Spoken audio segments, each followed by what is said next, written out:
Kejadian pasal yang ke-11 ayat 1 sampai ayat yang ke-9 Menara Babel. Adapun seluruh bumi satu bahasanya dan satu logatnya, maka berangkatlah mereka ke sebelah timur dan menjumpai tanah datar di tanah Sinear. Lalu menetaplah mereka di sana. Mereka berkata seorang kepada yang lain, "Marilah kita membuat batu bata dan membakarnya baik-baik." Lalu bata itulah dipakai mereka sebagai batu dan gala-gala sebagai tanah liat. Juga kata mereka, "Marilah kita dirikan bagi kita sebuah kota dengan sebuah menara yang puncaknya sampai ke langit, dan marilah kita cari nama supaya kita jangan terserak ke seluruh bumi." Lalu turunlah Tuhan untuk melihat kota dan menara yang didirikan oleh anak-anak manusia itu. Dan ia berfirman, "Mereka ini satu bangsa dengan satu bahasa untuk semuanya. Ini barulah permulaan usaha mereka. Mulai dari sekarang, apapun yang mereka rencanakan, tidak ada yang akan dapat terlaksana. Baiklah kita turun dan mengacau balakan di sana bahasa mereka, sehingga mereka tidak mengerti lagi bahasa masing-masing."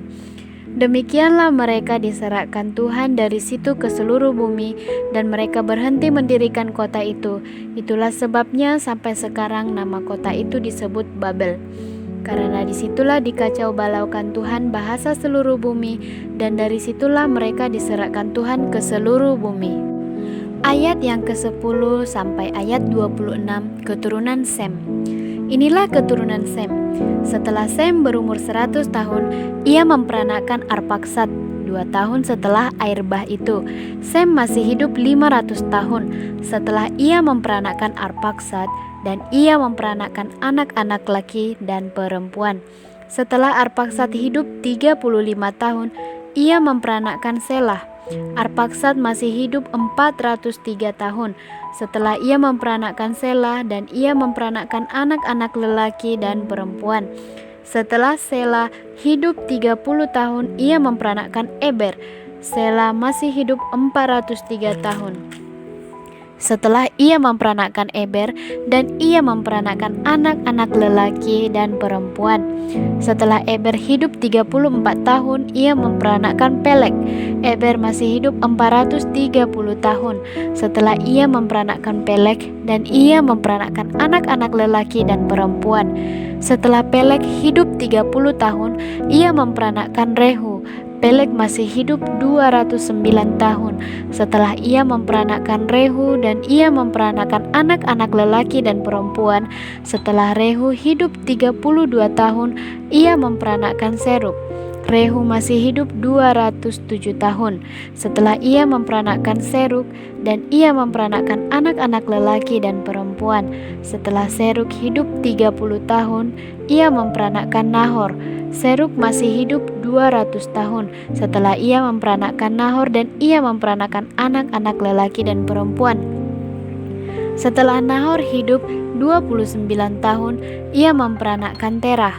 Nahor masih hidup 119 tahun setelah ia memperanakkan Terah, dan ia memperanakkan anak-anak lelaki dan perempuan.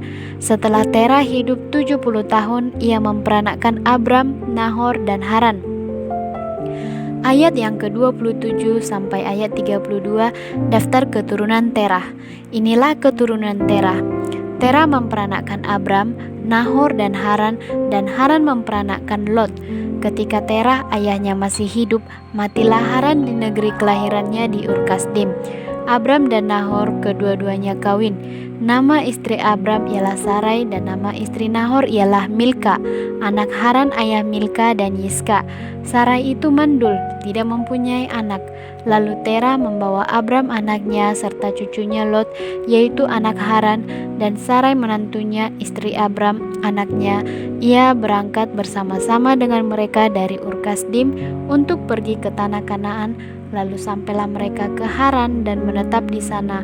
Umur Terah ada 205 tahun, lalu ia mati di Haran.